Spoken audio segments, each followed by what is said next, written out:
Hello, and welcome to The Hard Questions, the show where we ask the questions that really matter. I'm your host, Isaac Stutzman, and today we have a special guest with us to honor Memorial Day. He's a retired Major General in the United States Army and was the first Asian American to command an Army division, along with being one of the youngest generals ever when he was promoted. He's received a Purple Heart, Silver Star, 3 Bronze Stars, and more than a dozen other service awards and commendations. He's also recently published his first book, Faith, Family, and Flag, Memoirs of an Unlikely American Samurai Crusader. Please welcome to the show retired Major General James Mukoyama. Thank you, Isaac.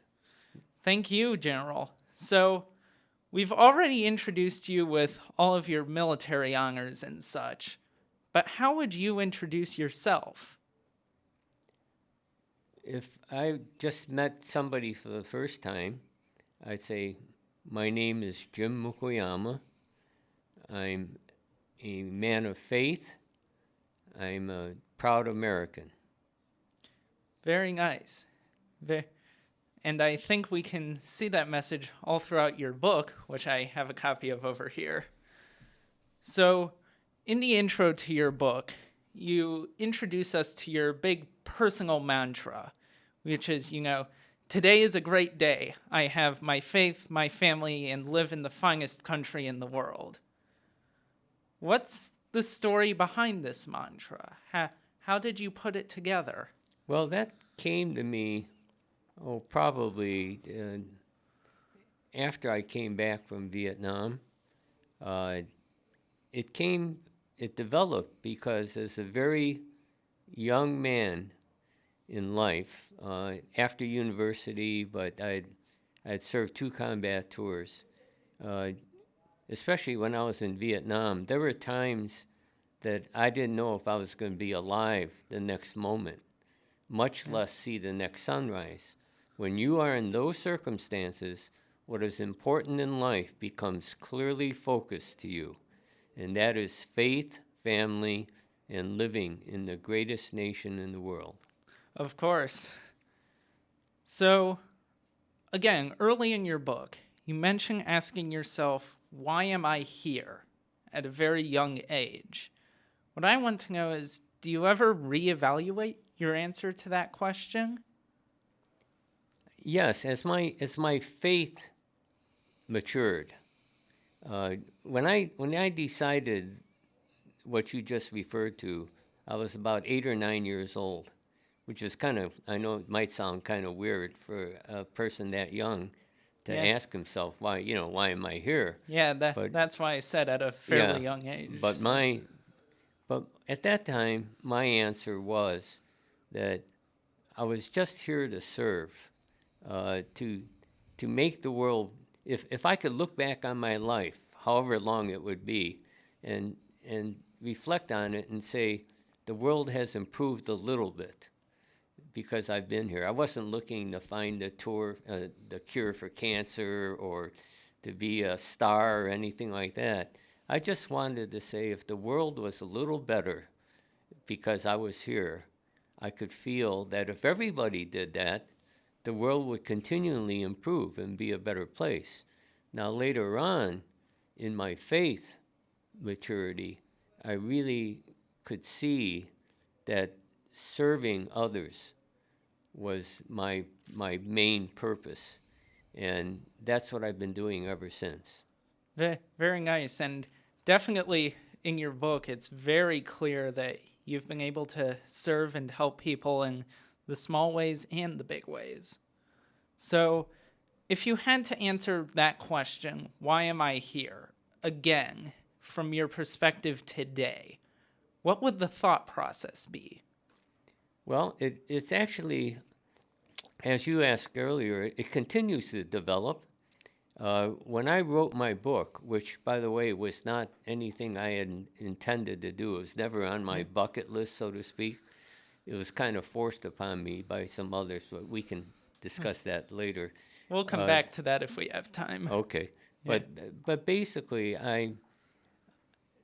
I'm now at a stage in life where I've been blessed to live almost eight decades. Yeah. I'll be 80 in August. So, and Congratulations. well, thanks. It's I've seen a lot in life, and you'll find that wisdom is not just knowledge.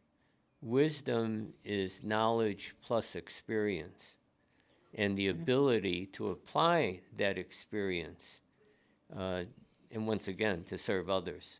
So I have the opportunity, just like today, for example, Yes, to indeed. Yeah. to reach out to the students of Hersey and try to convey my experiences and especially the lessons I've learned, so that they don't have to make the same mistakes.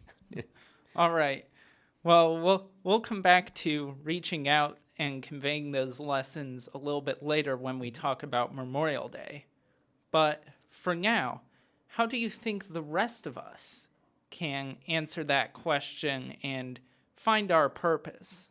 Well, it's a case by case basis. I don't have a grand rule for everyone. It took me literally 65 years before I really learned what God wanted me to do, but I had to be prepared in order to do that. So I would just say that you have to have a foundation in life upon which you live. So get that straight first in terms of if you're a person of faith or any faith at all. I happen to be a Christian, but it doesn't have to be Christianity, although I would hope that people would consider it. You have to have a foundation, and you have to be part of something bigger than yourself. You have to realize that it's not all about me. It should be all about others. And whatever organization you join, if you're a student in a school, you do the best you can in school to help other students, to make the schools, keep the school's reputation good, the way Hersey's is. Yeah. And you try your best. Always put out your best efforts. Yeah. Yeah, that's a very good way to put it, General. And I assume that's where the mantra faith, family, flag comes in. Faith and flag representing the kind of large-scale communities we associate with, and our family representing the more personal family and friends connection. Yeah, and you're right. I'm glad you mentioned that, because when I say family, I'm not talking about just our nuclear physical family. I'm talking about you cannot go through life without. God made us social beings, and you have to have relationships. And I have found that the friendships I've had established over the years, especially my very close friends, have really enriched my life. Yeah. Yeah, well, we can talk more about that later, but going back into the past again, you've been in the armed services community for a long time, as you talk about in the book, since you were in JROTC and ROTC. But do you remember when you joined the Army proper and received your commission? Do you remember how you felt signing up? Oh, I remember that extremely well, because it was, in life you need to set goals, and one of my goals was to become an officer in the United States Army, an infantry officer. Part of that is due to my Japanese heritage, and my father was an immigrant from Japan, and the samurai tradition is the most highly respected, at least the time I was growing up, was the most highly respected social position you could be in, the warrior, so to speak. So when I became a lieutenant in the United States Army, my father was like ecstatic Yeah. because for me to become an officer was huge, and I'll never forget how proud he was at that time. Yeah, I bet it's joining that culture and that tradition of honor and excellence there. So, after that, you spend several chapters in your book talking about the lessons you learned from your time in combat duty. What was the most important one?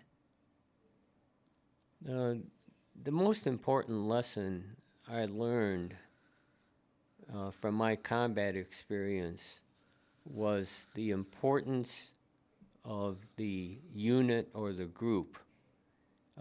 It's once again not about me. It's about the organization and the teamwork. The but in order to have that, you have to have trust in all the members of the group, and that's what's unique about the military. If you meet any veterans, or you just observe two veterans who might come to the same restaurant or same store or whatever, and they recognize maybe they're wearing a hat like I wear, a veteran's hat. Yeah. They immediately migrate to each other and they start talking about, when did you serve, where did you serve. That's because of the special bonding that develops. When you're in combat, you trust everybody to do their job properly. Your life is literally in their hands, Yeah. as well as their lives are in your hands.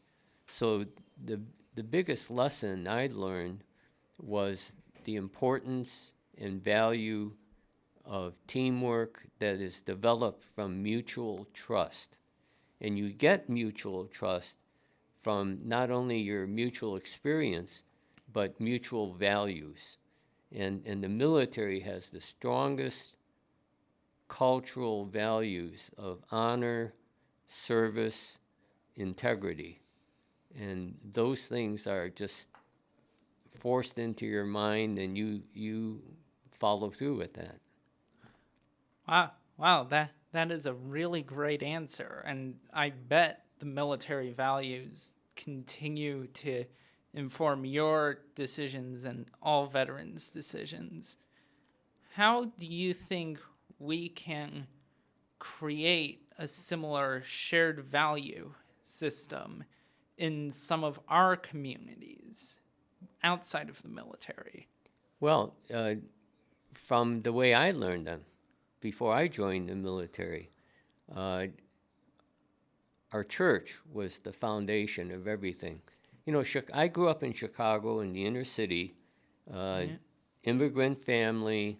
We never owned a home. We always lived in an immigrant apartment building.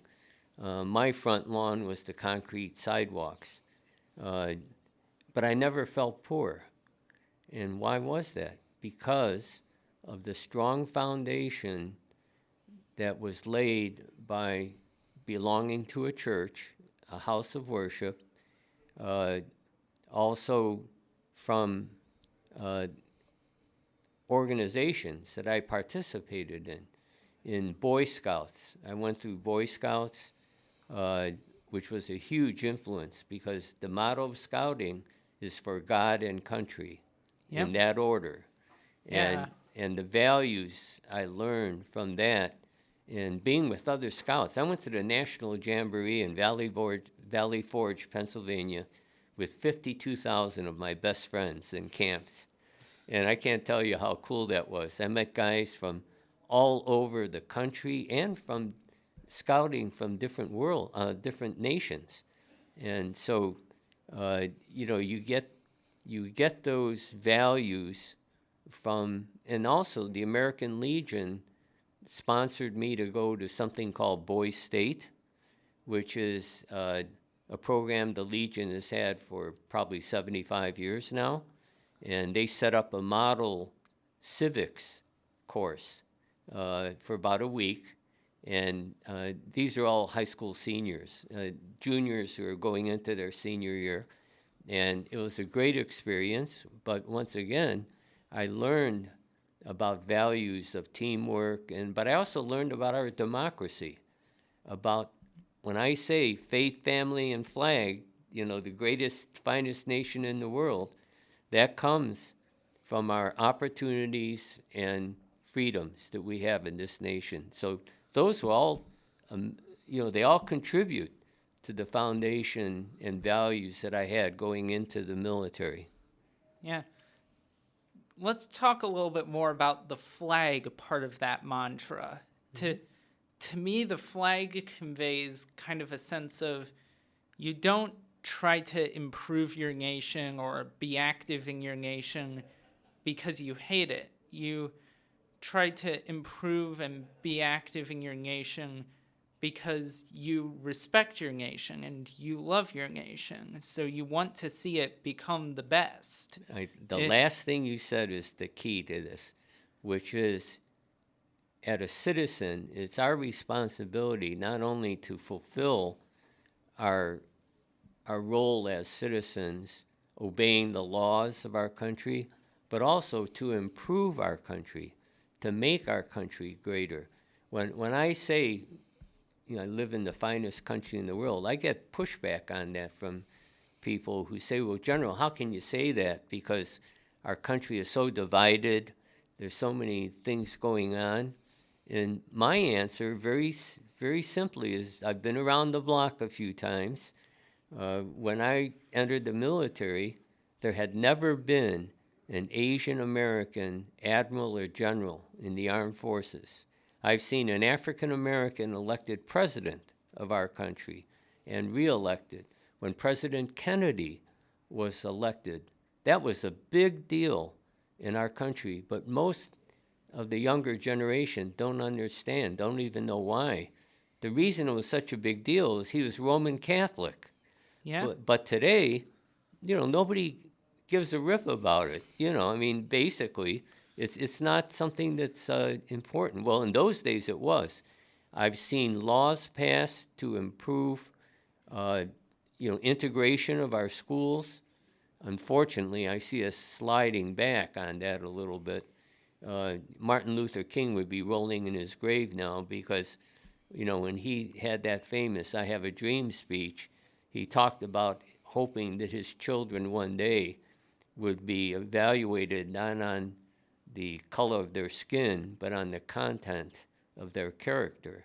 I've seen laws passed to eliminate redlining in real estate. Yeah. I've seen laws passed that abolish interracial marriages. And this is just in my lifetime alone, I've seen this. And that's the part of the greatness of our country. We are not perfect. We have problems. We make mistakes, but we recognize it. And the founders of our nation were wise enough to create the oldest existing constitution today because they anticipated these type of things by giving us an amendment process, giving us 3 branches of government to balance each other. And we have done so much as a nation. And the proof is in the pudding. This will be my final point on this.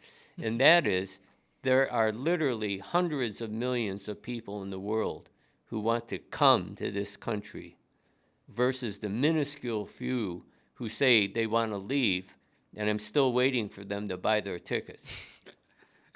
Well, that's a very good way to put it, General. I really would not have thought of it that way.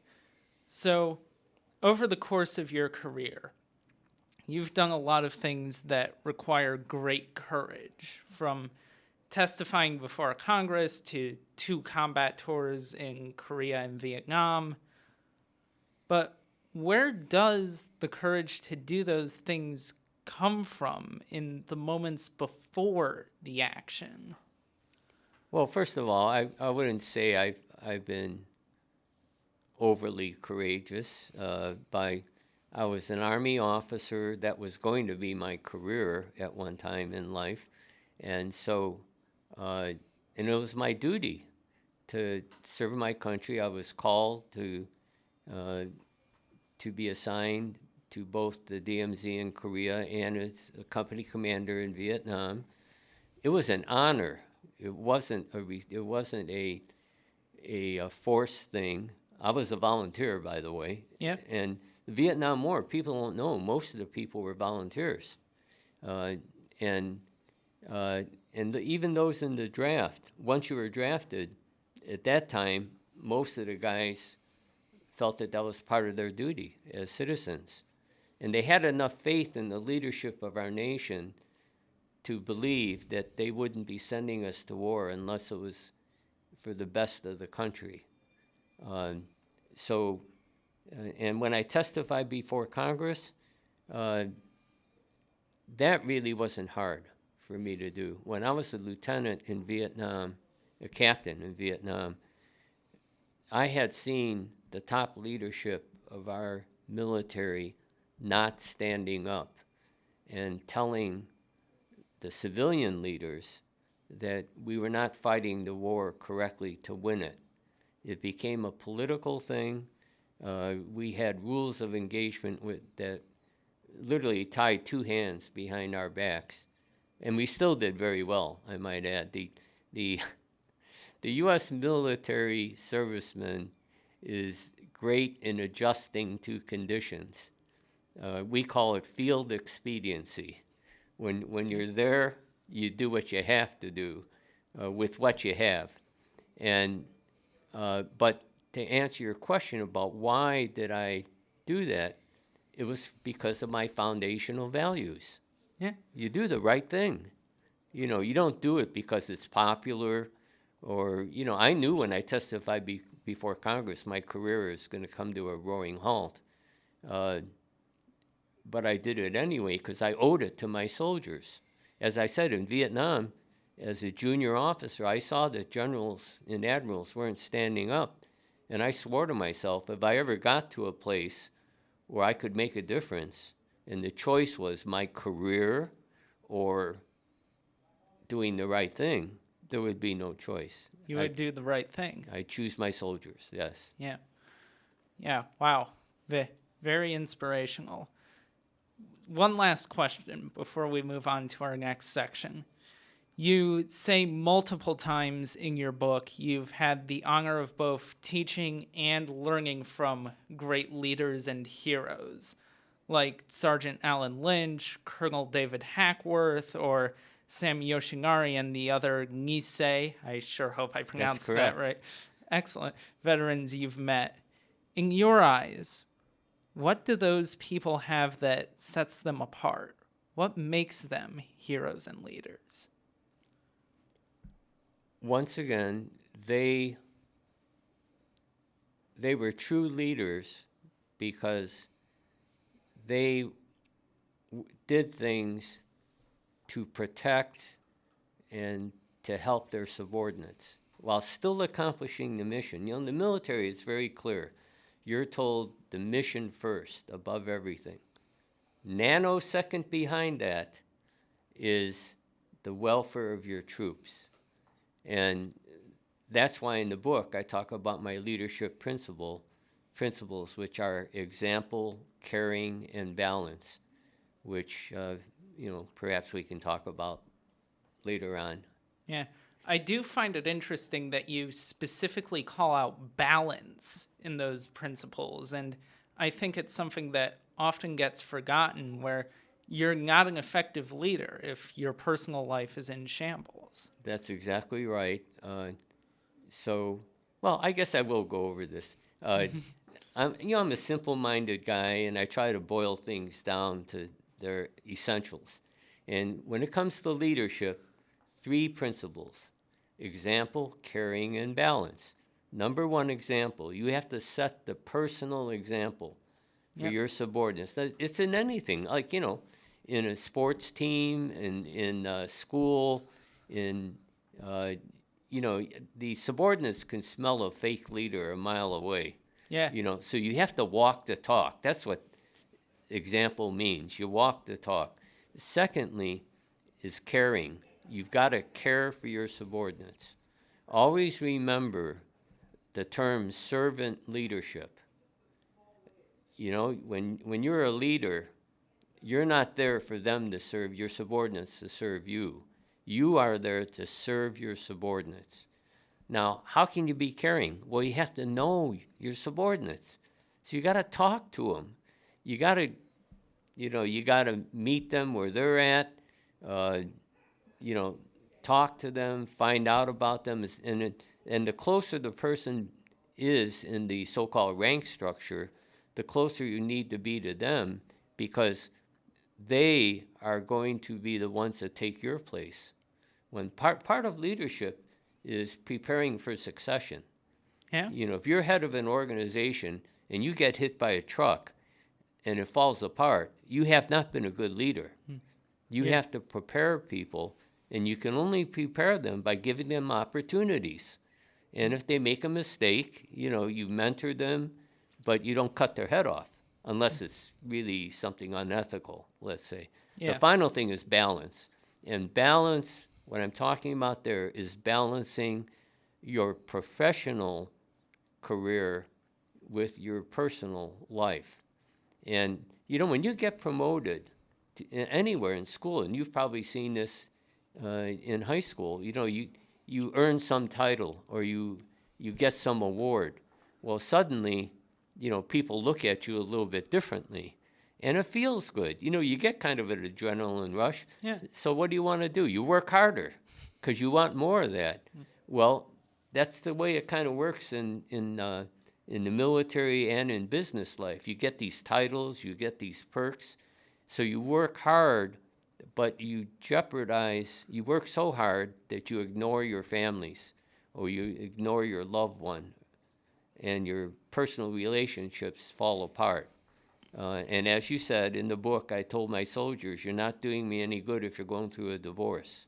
Yeah. So you have to maintain that balance between your professional goals and your personal life. Very well said. And I think that lesson of balance is something that a lot of us today could learn from. So, moving on a little bit, and a shorter answer is fine for some of these questions. But as someone who has commanded troops and experienced loss in war, how do you observe Memorial Day? Memorial Day, people have to understand, has lost its main meaning to many Americans. The purpose of Memorial Day is to, as the name implies, memorialize the sacrifice, the supreme sacrifice of all branches of service of our armed forces, which, by the way, today, total since the Revolutionary War, we've had over 1 million of our service members die. Wow. In uniform. Now, I might add, 300,000 of those were Union soldiers who died in the Civil War to abolish slavery. Anybody who tells you that the Civil War was about states' rights and agriculture and all that, it was about slavery. And President Lincoln knew that. He knew the risk he was taking. Talk about courage. And it cost him his life. I've done some research on that regard, and the idea is that the Civil War was about states' rights and agriculture and all that were created by Confederates after losing the Civil War. Yeah, and it basically, there's a Dennis Prager has a video on PragerU, by the way. I might as well mention it. One of the most famous and popular ones was, and they're only 5 minutes, by the way. They're only 5-minute videos. And the most popular one, or one of the most popular, was the Civil War about slavery? And it's given by an active duty Army colonel who taught history at West Point. And his answer was, clearly, it was about slavery. Yeah. Anyways, back to Memorial Day. Yeah. Again. So people confused Memorial Day with the end of a season. It's time to go have picnics and things like that. But they also confuse it with Veterans Day. Memorial Day is not about guys like me who are still alive, and gratefully are honored. But we're honored on Veterans Day, November 11th. We have that holiday. Memorial Day is for our comrades who gave the supreme sacrifice and did not come back. Yeah. So what would a Memorial Day look like for you? What do you do on those days? Well, on Memorial Day, first of all, and fortunately or unfortunately, there are not a lot of flag officers in this area. That means generals or admirals, because we do have Great Lakes Naval Air Station here, but we still don't have a lot of retired people like me here. So every Memorial Day, every Veterans Day, 4th of July, I'm somewhere giving a speech. And so I'll be the keynote speaker at the Libertyville Memorial Day parade and event this year. Every year I'm already booked 2 years out. So I think I should have predicted that one. But anyways, again, knowing your background and experiences, how do you think America should observe Memorial Day? yeah, Memorial Day should be observed by another tradition, by the way, of Memorial Day is to go to cemeteries. Yep. And to honor not only our veterans, but our loved ones who have passed away. It's a good tradition in our country for families to be recognized. And that's why family is the second part of my book. Yep.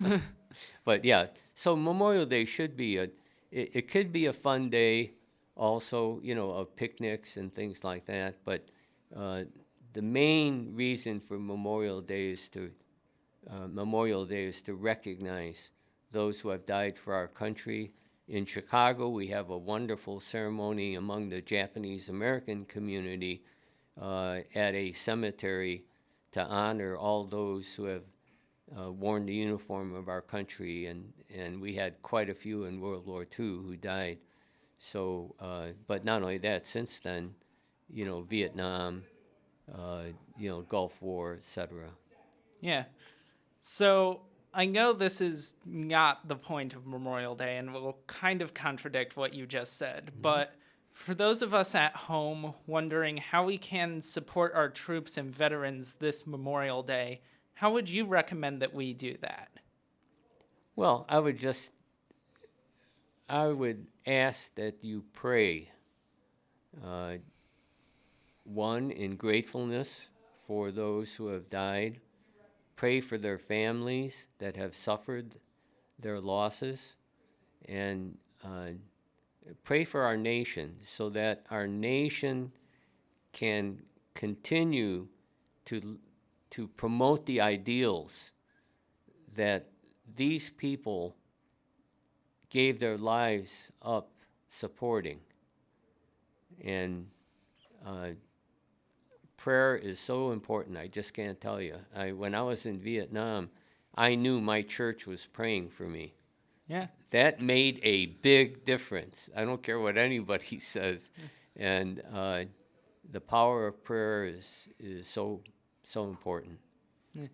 And if we had more time, we would talk about your experiences coming back from Vietnam and your attitudes on what happened after that war. But I'm kind of going to sum some of that up in this next question. As somebody who works with returning veterans, has the experience of those returning vets gotten better, worse, or stayed the same since you returned from Vietnam? I would say that the available support has improved dramatically since the time I came from Vietnam. And the reason for that is that PTSD was not something that people really knew about. and by the way, PTSD, and there's another invisible wound of war, which is extremely important. It's called moral injury, which I also talk about in the book. Yeah, you talk about it fairly at length. Yeah, and that's one of my passions in life, because the suicide rate among our veterans is epidemic in our country. There's a little controversy about how many veterans per day are dying by suicide. Some people say it's, most people recognize 22 per day, I might add, almost 1 per hour are dying by suicide. Some say, well, it's gone down to 17. Others say it's up to 40. So, but all I can tell you is one is too many. And so that's one of my passions, is to reduce the suicide rate. So, but getting back to your question, there's more support available, and more organizations are trying to reach out and educate the soldiers and sailors, Marines, airmen, coasties coming back, that help is available. Yeah. And so, and our organization is one of those helps that are available. Yeah. So, one last question before we start to wrap things up. As you know, I'm graduating high school tomorrow. And if you had to give one piece of advice to the Hersey graduating class of 2024, what would it be? And this is funny. I've only developed this answer the last year, okay? Oh, all A year right. before that, you would not have heard this, because I published my book. Of Okay? course. The last appendix in my book, if you read nothing else, just go to the end of the book. It's called the Mukoyama Life Manifesto. And in that, I address what I consider to be a very serious problem for our nation in the future, and now, which is the reduction of faith and patriotism in our country. I address why that happens. And the more fundamental reason is that God has been withdrawn, or attempts have been made to withdraw God from everything. And that has caused the major problems. Because if everybody you don't have to be Christian, you don't have to be Jewish, but if everybody followed the 10 Commandments, okay, we would have no need for a police force. There would be no need for armies if everybody followed the 10 Commandments. But so my advice is to read that last Hersey, appendix. Yeah. Yeah. Huskies, go after the manifesto. Just read. It's only 2 pages, by the way. It's not, All right. half an hour. And I think you'll see I give the problems, but I also talk about answers. Very nice. Well, we've explored some pretty heavy stuff today. And do you have any thank yous or shout outs to give to some important people in your life? Well, obviously my Savior, Jesus, is the most important relationship I have in my life. My wife, KJ, of 52 years, Wow. she gets the gold sticky star for putting up with me, because I haven't been the best husband. I've had anger management problems, which I talk about in the book. And my friends from my church, from my military veterans organizations, and the students here at Hersey. I mean, I've come back here several times and participated in events, and I've just been blessed. Every day is indeed a great day. I have my faith family, live in the finest country in the world. I'm encouraged every day. God sends me encouragements. Participating with you, Isaac, today, and the other students of Hersey is such an encouragement. Excellent. Well, I think that's going to be a great closing thought for our show today. Thank you so much for talking with us today, General. And thank you, folks, for listening to this episode of The Hard Questions. I'm Isaac Stutzman, and this has been Major General James Mukoyama. We'll see you next time. Have a meaningful Memorial Day, and don't be afraid to ask the hard questions.